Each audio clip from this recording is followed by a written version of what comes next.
देखने के लिए, जिसको सुनने के लिए आज शहर के बाबूराम चतुर्वेदी स्टेडियम में लोगों की भीड़ उमड़ी है, वो हमारे साथ मौजूद हैं। हम बात कर रहे हैं दशानंद रावण की। तो रावण का किरदार निभाने वाले हमारे साथ कलाकार मौजूद हैं, उनसे हम बात करेंगे और जानेंगे कि किस तरीके का उत्साह है, क्योंकि यहाँ पे रावण दहन अब से कुछ समय बाद होने वाला है।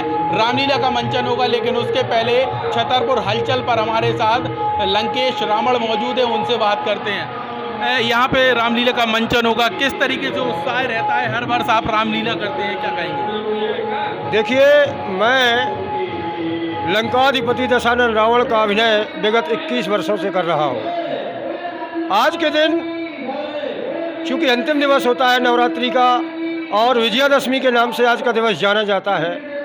विजयादशमी का अर्थ यही है कि बुराई पर अच्छाई की जीत, बुराई पर अच्छाई की जीत, अधर्म पर धर्म की जीत। और ये जन समूह में यही विजयादशमी का शाब्दिक अर्थ है। हलचल कर रहा जहाँ तक, तो शहर में एक आयोजन ऐसा है, विगत 2 वर्षों से कोरोना काल में ये संभव नहीं हो सका, किंतु इस बार समय मिला है तो निश्चित रूप से जन समुदाय आप देख ही रहे हैं, सैलाब उमड़ रहा है। और यहाँ पंडित श्री बाबूराम चतुर्वेदी स्टेडियम में जैसा कि रावण का पुतला 51 फीट ऊंचा मां अन्नपूर्णा रामलीला गल्ला मंडी समिति के तत्वाधान में बनाया गया है, उसका दहन होगा। ये कार्यक्रम बहुत ही हर्षोल्लास से मनाया जाता है और चूँकि ये तो प्रभु की लीला है, भगवान श्री राम की लीला है, जिसमें मैं रावण के रूप में उस लीला में एक सहयोगी कलाकार के रूप में हूँ। बाकी वास्तविक में असल ज़िंदगी में मैं धार्मिक हूँ। मेरा नाम जितेंद्र कुमार दुबे है और मैं सच्चा राम भक्त हूँ। क्योंकि सत्य सनातन धर्म से हम जुड़े हुए हैं, हमारा धर्म सनातन धर्म है। मैं जाति से पंडित हूँ और रावण भी सौभाग्य से पंडित ही था।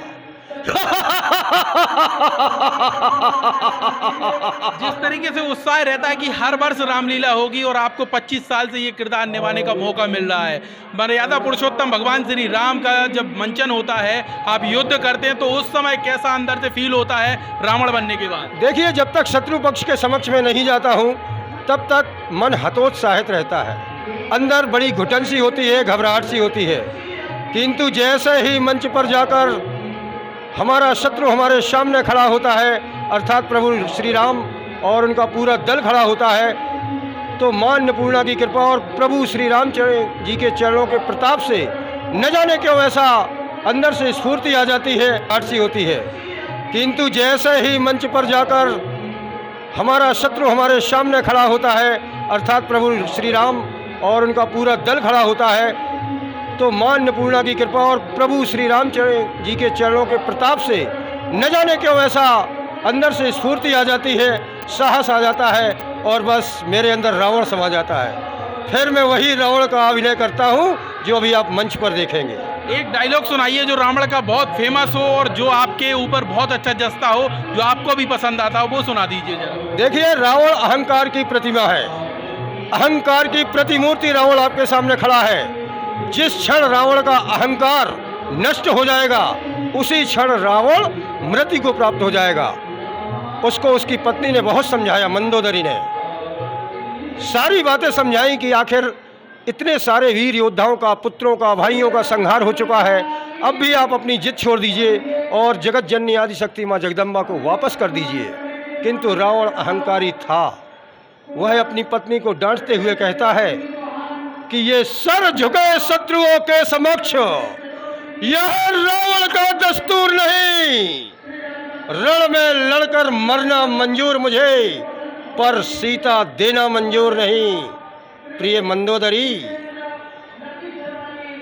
जिसके माझी नौ सिखिए हो, माझी अर्थात नाविक, नाव चलाने वाले, जिसके माझी नौ सिखिए हो, उसका बेड़ा अवघट घाट सदा।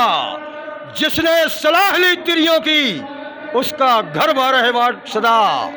उस वानर वाले तपसी से मंदोदरी, उस वानर वाले तपसी से क्या मेरी प्रभुताई कम है? दूंगा न कदापि जानकी को, जब तक दम में दम है। अच्छा, जब प्रभु श्री राम से युद्ध होता है उस समय मंचन हम देखते हैं, लेकिन एक रावण के मन में क्या रहता है कि अंतिम समय प्राण निकलने के पहले क्या होना चाहिए, क्या राम का नाम निकले, क्या होता है? जी, ये परम सत्य है। देखिए, लीला, जैसा कि मैंने पहले पूर्व में बताया है कि लीला प्रभु श्री राम की है। उन्हीं की प्रेरणा से ये हर वर्ष ये लीला खेली जाती है। त्रेता युग में श्री हरि जो थे, विष्णु भगवान, उनके पार्षद थे ये कुंभकर्ण और रावण, अत्यंत प्रिय थे उनके।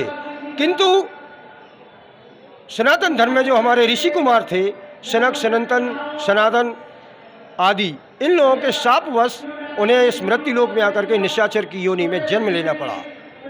तो वो तो सब भूल जाते हैं कि हम कौन है, क्या है, किंतु